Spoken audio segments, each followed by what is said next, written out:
ಸಂಸತ್ನಲ್ಲಿ ಇವತ್ತು ಸಮರ ಬಹಳ ಜೋರಾಗಿತ್ತು. ಮೊನ್ನೆ ಓಂ ಬಿರ್ಲಾ ಅವರು ಸಂಸತ್ನಲ್ಲಿ ಒಂದು ಸ್ಟೇಟ್ಮೆಂಟನ್ನು ಮಾಡಿದರು. ಪ್ರಧಾನಮಂತ್ರಿಯವರು ಯಾವ ಕಾರಣಕ್ಕಾಗಿ ಸಂಸತ್ಗೆ ಬರಲಿಲ್ಲ ಅಂತ ಹೇಳಿದರೆ, ಕಾಂಗ್ರೆಸ್ಸಿನ ಸಂಸದರು, ಅದನ್ನು ವಿಶೇಷವಾಗಿ ಮಹಿಳಾ ಸಂಸದರು ಬಂದು ಪ್ರಧಾನಮಂತ್ರಿಯವರ ಮೇಲೆ ಏನೋ ಒಂದು ಮಾಡೋರಿದ್ದರು, ಅವ್ರ ಮೇಲೆ ಯಾವುದೋ ರೀತಿಯಲ್ಲಿ ದಾಳಿ ನಡೆಸುವಂಥದ್ದಕ್ಕೇನೋ ಪ್ಲ್ಯಾನ್ ಮಾಡಿದ್ದಿದ್ರು, ಹಾಗಾಗಿ ನಾನು ಬರೋದು ಬೇಡ ಅಂತ ಹೇಳಿದ್ದೆ ಅನ್ನೋ ಮಾತನ್ನು ಹೇಳ್ತಾರೆ. ಇದಾದ ನಂತರ ಲೋಕಸಭೆಯಲ್ಲಿ ಕಲಾಪ ನಡೀತಾ ಇಲ್ಲ. ಯಾಕೆಂದರೆ ಪ್ರತಿಪಕ್ಷದವರು ಹೇಳ್ತಾರೆ, ನಮ್ಮ ಮೇಲೆ ನೀವು ವಿನಾಕಾರಣ ಆರೋಪವನ್ನು ಮಾಡಿದ್ದೀರಿ ಅಂತ ಹೇಳ್ಕೊಂಡು. ಅದ್ರ ಜೊತೆಗೇ ಪ್ರತಿಪಕ್ಷ ನಾಯಕರಿಗೆ ಮಾತಾಡೋದಕ್ಕೆ ಅವಕಾಶ ಕೊಡಬೇಕು ಅಂತ ಹೇಳಿ ಆಡಳಿತ ಪಕ್ಷ ಹೇಳ್ತಿದೆ, ನಾವು ಅವಕಾಶ ಕೊಡ್ತೀವಿ, ನೀವು ಮೊದಲು ಗದ್ದಲ ನಿಲ್ಲಿಸಿ ಅಂತ ಹೇಳ್ತಾ ಇದ್ದಾರೆ. ಹಾಗಾಗಿ ಏನೇನು ನಡೀತಿ ಇವತ್ತು ಲೋಕಸಭೆಯಲ್ಲಿ ಅನ್ನೋದು ನಿಮಗೆ ತೋರಿಸ್ತೀವಿ. ಬಹಳ ಮುಖ್ಯವಾಗಿ ಲೋಕಸಭೆಯಲ್ಲಿ ಇಂದು ಕೂಡ ರಾಹುಲ್ ಗಾಂಧಿ ಭಾಷಣಕ್ಕೆ ಅವಕಾಶ ಸಿಗಲಿಲ್ಲ. ರಾಹುಲ್ ಗಾಂಧಿ ಇವತ್ತು ಭಾಷಣ ಮಾಡಬೇಕು ಅಂತ ಹೇಳಿದರು, ಆದರೆ ಇವತ್ತು ಕೂಡ ಲೋಕಸಭೆಯಲ್ಲಿ ಭಾಷಣಕ್ಕೆ ಅವಕಾಶ ಸಿಗಲಿಲ್ಲ. ರಾಹುಲ್ ಗಾಂಧಿ ಭಾಷಣಕ್ಕೆ ಅವಕಾಶ ಕೊಡ್ತೇನೆ ಅಂತೇಳಿ ಸ್ಪೀಕರ್ ಅವರು ಕೂಡ ಹೇಳಿದರು, ಆದರೆ ಇವತ್ತು ಅವರು ಮೌನಕ್ಕೆ ಜಾರಿದರು. ಲೋಕಸಭೆಯಲ್ಲಿ ರಾಹುಲ್ ಗಾಂಧಿ ಪ್ರತಿಪಕ್ಷ ನಾಯಕರ ಮಾತಿಗೆ ಅವಕಾಶ ಕೊಡ್ತೀನಿ ಅಂತ ಹೇಳಿದರು, ಆದರೆ ಅದಕ್ಕೂ ಅವಕಾಶ ಸಿಗಲಿಲ್ಲ. ವಿಶೇಷವಾಗಿ ನರವಾಣೆ ಪುಸ್ತಕದ ಅಂಶಗಳನ್ನು ಉಲ್ಲೇಖಿಸೋದಕ್ಕೆ ರಾಹುಲ್ ಗಾಂಧಿಯವರು ಕೂಡ ತಯಾರಿಯನ್ನು ಮಾಡ್ಕೊಂಡಿದ್ರು. ನರವಾಣೆ ಅವರ ಪುಸ್ತಕದ ಬಗ್ಗೆ ಉಲ್ಲೇಖ ಮಾಡಬೇಕು. ತನ್ನ ಭಾಷಣದಲ್ಲಿ ಅದೊಂದು ರೆಫರೆನ್ಸ್ ಅಷ್ಟೇ, ಅದೇ ಭಾಷಣ ಅಲ್ಲ, ಅದೊಂದು ಭಾಷಣದ ಭಾಗ ಅಂತ ಹೇಳಿ. ಹಾಗೆಯೇ ಅಮೆರಿಕಾದೊಂದಿನ ವ್ಯಾಪಾರದ ಒಪ್ಪಂದದ ಬಗ್ಗೆಯೂ ಕೂಡ ಚರ್ಚೆಗೆ ಕಾಂಗ್ರೆಸ್ ಸಿದ್ಧತೆಯನ್ನು ಮಾಡ್ಕೊಂಡಿತ್ತು. ವ್ಯಾಪಾರ ಒಪ್ಪಂದದ ಬಗ್ಗೆ ಭಾರತದ ಸಂಸತ್ತಿನಲ್ಲಿ ವಿಸ್ತೃತವಾದ ಚರ್ಚೆ ಆಗುವಂಥದ್ದು ದೇಶದ ಜನರಿಗೂ ಕೂಡ ಭಾಳ ಮುಖ್ಯವಾಗಿ ಏನೇನು ಆಗುತ್ತೆ, ಇದರ ಡೀಲ್ನ ಪ್ರಯೋಜನಗಳು ಏನಿದ್ದಾವೆ, ಯಾವ ಸ್ವರೂಪದಲ್ಲಿ ಲಾಭ ತಂದು ಕೊಡುತ್ತೆ ಅಂತ ಹೇಳೋದಕ್ಕೂ ಕೂಡ ಒಂದು ಒಳ್ಳೆಯ ವೇದಿಕೆ ಅದು. ಆದರೆ ಅದಕ್ಕೂ ಕಾಂಗ್ರೆಸ್ ಸಿದ್ಧತೆ ಮಾಡ್ಕೊಂಡಿತ್ತು. ಅಮೆರಿಕ ಒಪ್ಪಂದದಿಂದ ಆಗುವ ಅನಾಹುತಗಳ ಬಗ್ಗೆ ಬೆಳಕು ಚೆಲ್ಲೋದಕ್ಕೆ ರಾಹುಲ್ ಗಾಂಧಿ ರೆಡಿಯಾಗಿದ್ದಾರೆ. ಯಾಕಂದರೆ ಪ್ರತಿಪಕ್ಷ ಸಹಜವಾಗಿಯೇ ಅದಕ್ಕೆ ಬಹಳಷ್ಟು ಅನುಮಾನಗಳಿದ್ದಾವೆ, ಆರೋಪಗಳಿದ್ದಾವೆ. ಈ ಒಂದು ಡೀಲ್ನಿಂದಾಗಿ ಭಾರತಕ್ಕೆ ಲಾಭ ಆಗೋದಿಲ್ಲ ಅನ್ನುವಂಥ ವಿರೋಧ ಇದ್ದೇ ಇದೆ ವಿರೋಧ ಪಕ್ಷದ ಕಡೆಯಿಂದ. ಅದಕ್ಕೆ ಪೂರಕವಾಗಿರ್ತಕ್ಕಂಥ ಅಂಶಗಳನ್ನು ಲೋಕಸಭೆಯ ಗಮನಕ್ಕೆ ತರುವಂಥ ಕೆಲಸವನ್ನು ರಾಹುಲ್ ಗಾಂಧಿ ಮಾಡೋದಕ್ಕೆ ತಯಾರಿ ಮಾಡಿಕೊಂಡಿದ್ದರು. ರಾಹುಲ್ ಗಾಂಧಿ ಭಾಷಣಕ್ಕೆ ಅವಕಾಶ ಕೊಡದೆ ಇವತ್ತು ಕೂಡ ಕಲಾಪವನ್ನು ಮುಂದೂಡಿಕೆ ಮಾಡಲಾಯಿತು. ಆದರೆ ರಾಹುಲ್ ಗಾಂಧಿ ಅವರಿಗೆ ಇವತ್ತು ಲೋಕಸಭೆಯಲ್ಲಿ ಮಾತನಾಡೋದಕ್ಕೆ ಅವಕಾಶ ಸಿಗಲಿಲ್ಲ. ಇವತ್ತು ಕೂಡ ಕಲಾಪ ಮುಂದೂಡಿಕೆ ಆಯಿತು. ಲೋಕಸಭೆ ಹಾಗೂ ಸಂಸತ್ ಆವರಣದಲ್ಲೂ ಕೂಡ ಕೇಂದ್ರದ ವಿರುದ್ಧ ರಾಹುಲ್ ಗಾಂಧಿಯವರು ಕಿಡಿಕಾರ್ತಾರೆ. ಕೇಂದ್ರ ಸರ್ಕಾರದ ವಿರುದ್ಧ ಅವರು ಆರೋಪವನ್ನು ಮಾಡ್ತಾ ಇದ್ದಾರೆ. ಕೇಂದ್ರ ಸರ್ಕಾರ ವಿಶೇಷವಾಗಿ ಲೋಕಸಭೆಯಲ್ಲಿ ಆಡಳಿತ ಪಕ್ಷದವರು ಮಾತನಾಡೋದಕ್ಕೆ ಅವಕಾಶವನ್ನು ಮಾಡಿಸ್ಕೊಡ್ತಿಲ್ಲ ಅಂದರೆ ಕಲಾಪ ನಡೆಯದೇ ಇರೋದಕ್ಕೆ ಕೇಂದ್ರ ಸರ್ಕಾರವೇ ಹೊಣೆ ಅಂತೇಳಿ ಪ್ರತಿಪಕ್ಷಗಳು ದೂರುತ್ತಾ ಇದ್ದಾವೆ.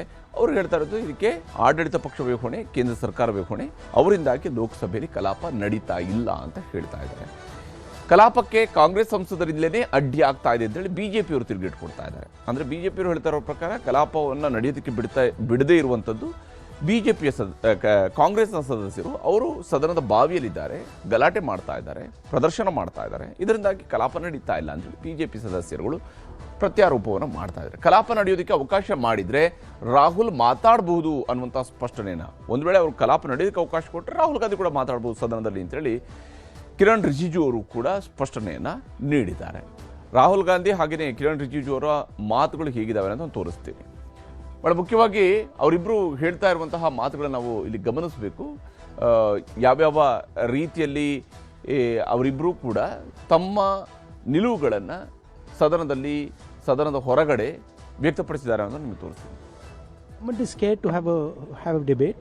The Prime Minister didn't come into the House because he was scared of what we were going to say. He was scared of being handed Mr. Naravane's book as a first step, right?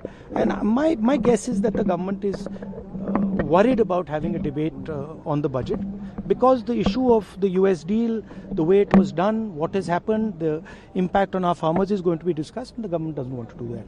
जो प्रयास speaker साहब ने किया है कि अगर Congress party budget के चर्चा में हिस्सा लेंगे तो सदन आराम से चल सकता है. इस बीच कांग्रेस पार्टी ने कुछ कंडीशन लेके आए.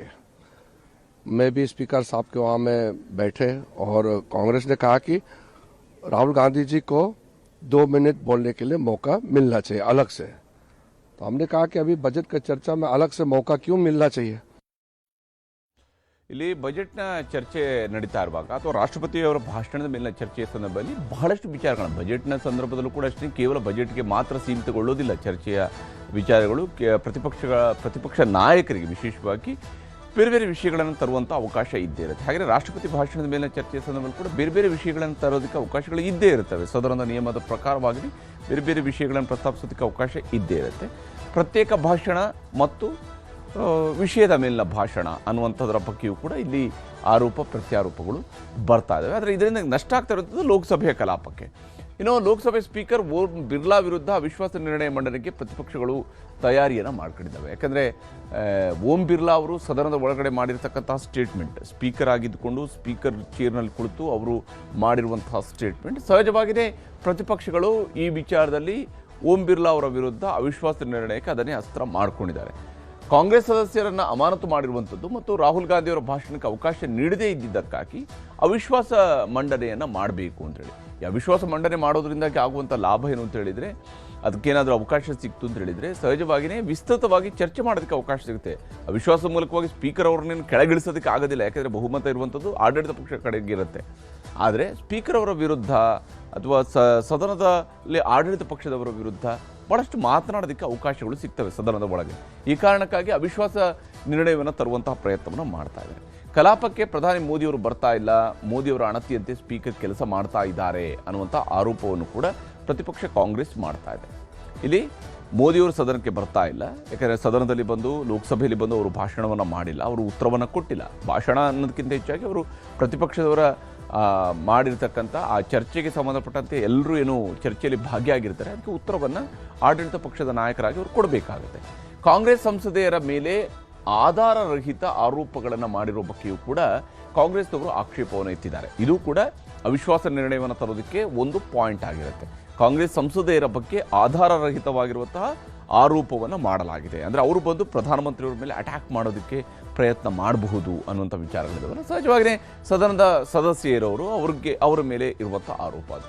ಬಜೆಟ್ ಅಧಿವೇಶನದ 2ನೇ ಕಾರ್ಯಕಲಾಪಗಳ ಸಂದರ್ಭದಲ್ಲಿ ಅವಿಶ್ವಾಸ ಗೊತ್ತುವಳಿ ಮಂಡನೆ ಮಾಡೋದಕ್ಕೆ ಕಾಂಗ್ರೆಸ್ ಮುಂದಾಗಬಹುದು. ಯಾಕಂದರೆ ನೋಟಿಸ್ ಕೊಟ್ಟಲ್ಲಿಂದ 20 ದಿವಸಗಳು ಬೇಕು ಅವಿಶ್ವಾಸ ನಿರ್ಣಯದ ಗೊತ್ತುವಳಿಯನ್ನು ಮಂಡನೆ ಮಾಡೋದಕ್ಕೆ. ಸದನದ ಒಳಗಡೆ ನೋಟಿಸ್ 20 ದಿವಸ ಮುಂಚಿತವಾಗಿ ಕೊಡಬೇಕು. ಹಾಗಾಗಿ ಇವತ್ತು ಕೊಟ್ಟು ನಾಳೆಗೆ ಅದು ಬರೋದಿಲ್ಲ.